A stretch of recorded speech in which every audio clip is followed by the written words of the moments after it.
উত্তর পশ্চিম লন্ডনে brand council এলাকায় ভয়াবহ অগ্নিকাণ্ডে মা সহ তার ৩ সন্তান মারা গেছেন। ফায়ার সার্ভিস জানিয়েছে মধ্যরাত ১:৩০টার দিকে খবর পেয়ে তারা ঘটনাস্থলে পৌঁছায়। ঘটনাস্থলেই মারা যায় ৪৩ বছর বয়সী মা এবং ১৫ বছর বয়সী এক কিশোরী সহ ৮ ও ৪ বছর বয়সী আরও ২ ছেলে। পুলিশ জানিয়েছে ঘটনার সাথে জড়িত সন্দেহে ৪১ বছর বয়সী এক ব্যক্তিকে গ্রেফতার করা হয়েছে। বিস্তারিত ডেস্ক রিপোর্টে। ব্রেন্টের স্টোনব্রিজ এলাকার টিলেট ক্লজে সৃষ্ট ভয়াবহ অগ্নিকাণ্ডে নির্বাক প্রতিবেশীরা। অগ্নিকাণ্ডে নিহত হয়েছে একই পরিবারের ৪ জন। ৪৩ বছর বয়সী এক মহিলা, ১৫ বছর বয়সী এক কিশোরী এবং ৪ ও ৮ বছর বয়সী ২টি ছেলে।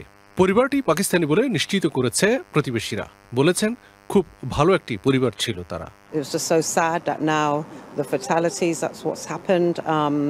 Ultimately, we were praying and hoping, and we all gathered. You could see everyone was just gathering around as a community and hoping that, this wasn't going to be what ultimately has become a very tragic circumstance. একই পরিবারের ৭০ বছর বয়সী এক মহিলা এবং এক কিশোরীকে গুরুতর আহত অবস্থায় হাসপাতালে নেওয়া হয়েছে। তবে তাদের অবস্থা সম্পর্কে কিছু জানায়নি হাসপাতাল কর্তৃপক্ষ। পুলিশ জানিয়েছে ঘটনাস্থল থেকে ৪১ বছর বয়সী এক ব্যক্তিকে হত্যাকাণ্ডের সাথে যুক্ত থাকার সন্দেহে গ্রেপ্তার করা হয়েছে। My thoughts and the thoughts of all the emergency services are with the 4 people who died in the fire, as well as the 2 people who were taken to hospital.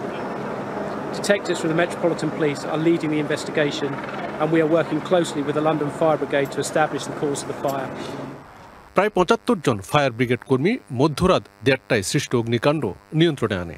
Crews wearing breathing apparatus were able to rescue the woman and one of the children from the 2nd floor, but they were later declared deceased at the scene.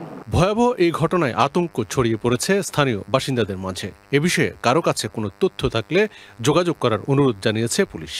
Milton Rahman, channel S news desk.